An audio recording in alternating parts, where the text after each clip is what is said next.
Hey my gorgeous people, and welcome to the channel. Whether you're here for the stories, the skincare, the style, or simply the real talk, I'm glad that you're here. I'm unapologetically, and around here this space is about living life fully, aging boldly, and laughing loudly, and celebrating each piece of life that has made us who we are today, even the ones we tried to hide.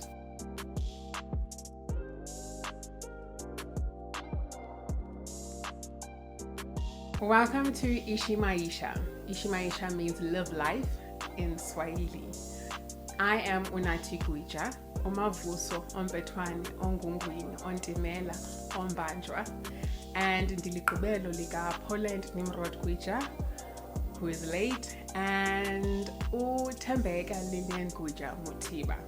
Born in East London, Mdantsane, and partially raised in Katutura, which is a location in Windhoek in Namibia, but back then it was Southwest Africa.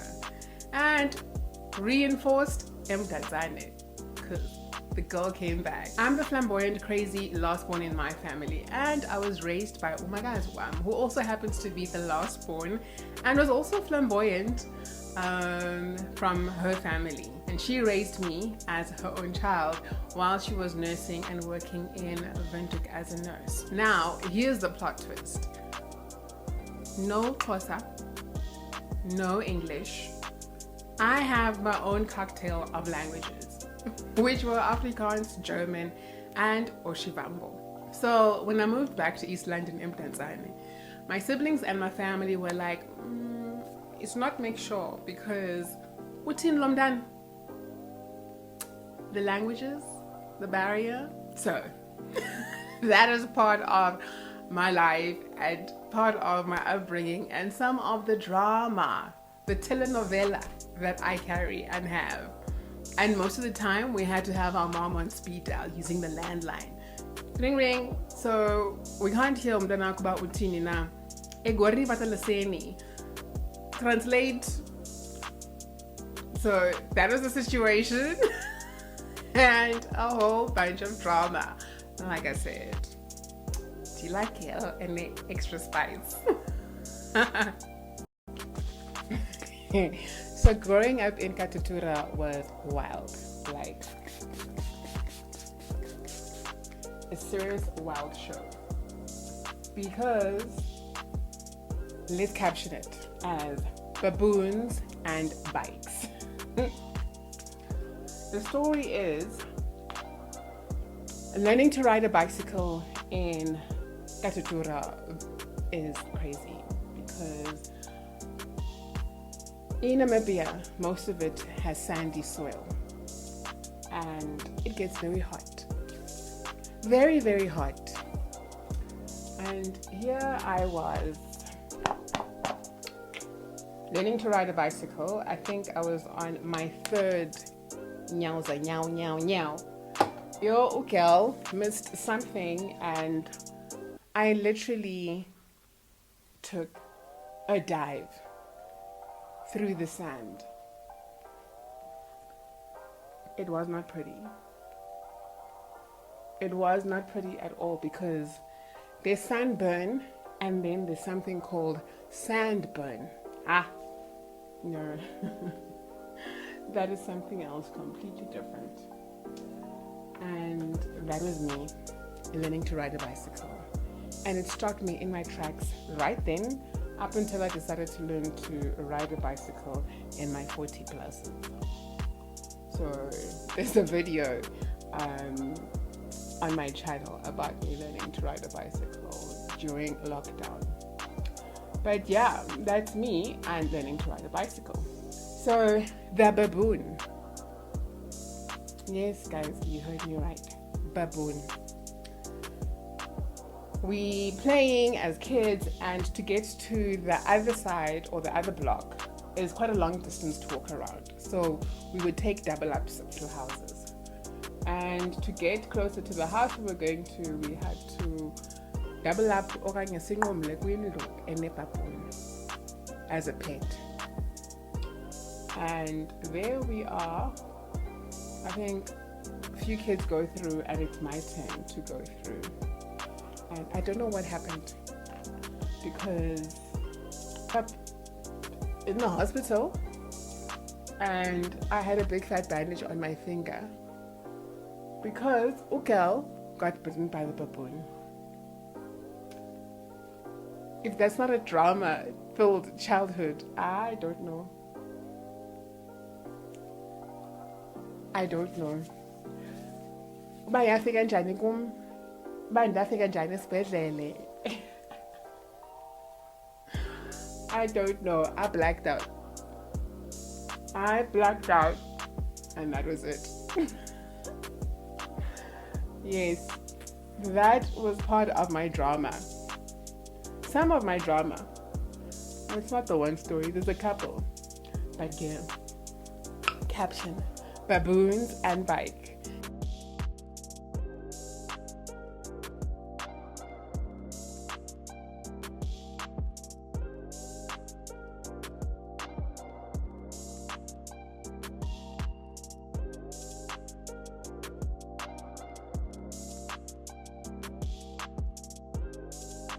I am enjoying this body lotion so much. It is going to be my winter body lotion. Possibly maybe summer as well because it's not very heavy.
Scalp care is just as important as skincare. So I do not miss a beat in terms of putting oil on my scalp.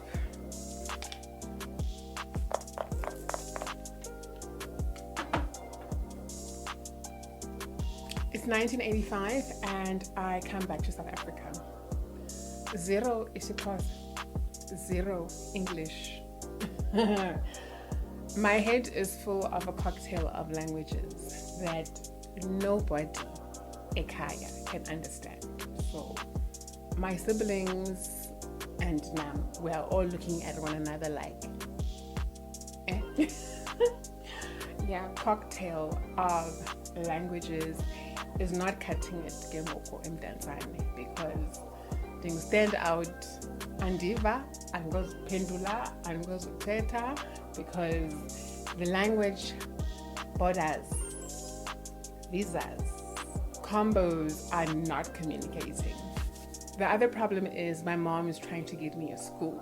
So because I'm already familiar with Afrikaans, she tries to get me into colored schools. Because of the regulations, we could not go to other schools. There's this me who has problems. My mom missions and she missions and she gets me into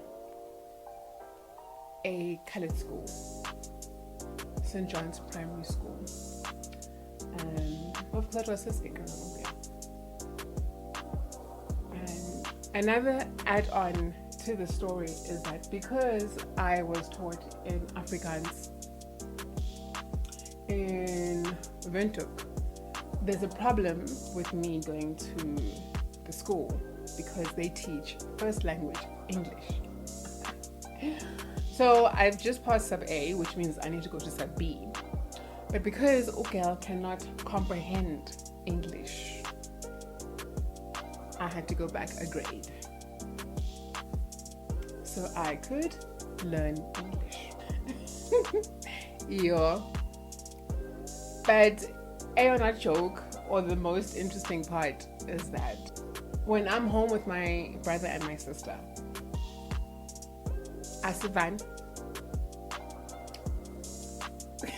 there's no understanding. I can't hear isiXhosa, andiva. Or Shivambo, they can't understand. So what would happen is that we would have to call my mom at work from the phone at home, and then sibe negame ke ngoku kuzothetha lo one-message afuna udlulisa kum, or I need to say something, vice versa. Telenovela type of vibes. That was me, because we can't understand one another, and my mom has to now, all the way emsebenzini, be translating and be passing the phone to one another, so my siblings could understand and I could understand who's saying what and what needs to be done. In the midst of all of this, mind you, isiXhosa is not a taught language at the primary school that I'm now going to. And ekhaya, the spoken language, is isiXhosa. So I had to be a MacGyver. Oh, baby girl has to find a way to be able to communicate with her family and everybody else around her. Ndazifundisa isiXhosa. Esam isiXhosa self-taught. Not ngencwadi, not ngesikolo, not ngokubhala, ngendlebe, and ngoqava, ngomamela abantu xa bethetha. That is how I learned isiXhosa sam. Yes, reading and writing, still problematic. One step at a time, I'm getting there. Hey! I've got stories and drama for days.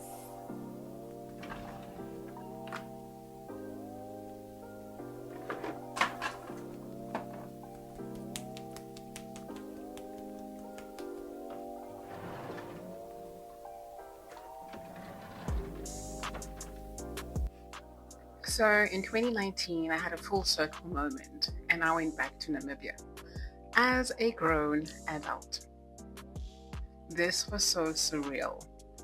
Walking through the airport check-ins and flying Air Namibia, because Air Namibia happened to be my client at the time.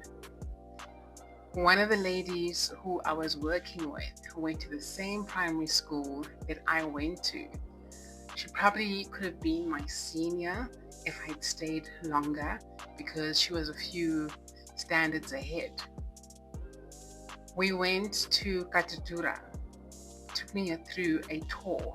Everything was so surreal. I was like, these streets, everything felt like, this feels like home. This is home for me for a very long time. So much had changed in the city. And this also made me realize that as people, every part and every journey of your life shapes you. That trip reminded me that there's no part of your story in your life that is random. Some chapters just take years to make sense. But yeah, that was like one of those moments. And guess what? I think at one point when I was going back and forth between Johannesburg and Windhoek for my client meetings and preparing for their project, my mom happened to have a conference at Windhoek, and we met at the airport. Well, I made sure that I met her at the airport. There I was running in my yellow jacket jersey, going through the back because I had access to go through the back. But yeah, surreal moment. And that for me, having my mom at the airport in Windhoek was like one of those moments. Was like, hi man, Mama made half of this happen, and like, look, here she is to meet me at the airport in Windhoek, not on the other side where she'd always meet me in Moit. But yeah,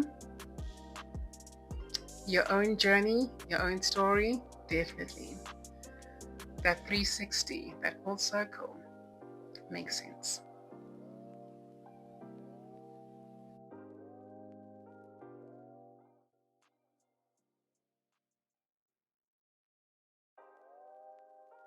In the early 90s, when multiracial schools came into being, I was already used to standing out because I was already the one who came in with a language cocktail, as it was. So that was something I sort of had to get used to, being different. But when I started going to multiracial schools, this came with more drama. And this came with a name that at the beginning I used to hate a lot, but now that I'm older and I'm like, so what? What's gonna happen? What am I gonna do? It came with the word coconut. So yeah, I was already different. I stood out. I spoke differently or sounded differently. I stood out. My story or background or backdrop to all of this was already different. So that already stood out. So for me, it was a case of, it's been like this for most of my childhood. What's different? What's new? Yes, at the beginning, I like totally hated it. But then I was like, okay, sharp, okay. What's a girl to do? Like, I stand out. Anyway, it's what it is. So now that I'm 47, I'm like, all that drama, that whole telenovela of my life, and the language cocktails, all that chaos, it made this, and it's created the presence that I carry and have. It has created Unat Londim, and it's created the woman that I am.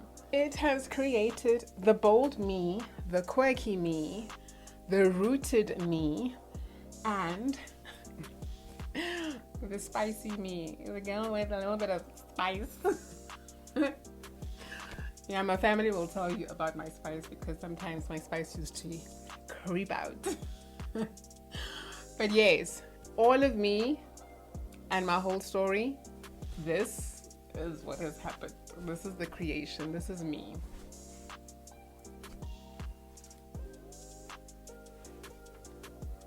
I love this little cute jersey. Another thrifted gem. I think this I thrifted from, what does she call herself? Akona. I'll add it in the comments, but yeah. This is a cute little thrifted number, like a wraparound jersey.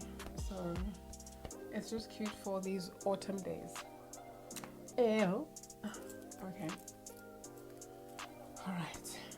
I think we are ready for the day. I used to want to shrink, be softer, take up less space, blend in better. But now I honor my story. The scars, the baboon bites, the coconut, all of it. Because presence isn't just how you enter a room. It's about how you stand in your truth. Honey, if you ever feel like you're too loud, you're too different, you're too much, hold on to that and just know that you are already present. Like the video and hit the subscribe button and stay connected. And let's live life boldly. One story at a time, one outfit at a time, and one glow up at a time. Stay bold, stay you, and stay glowing. Ishi Maisha.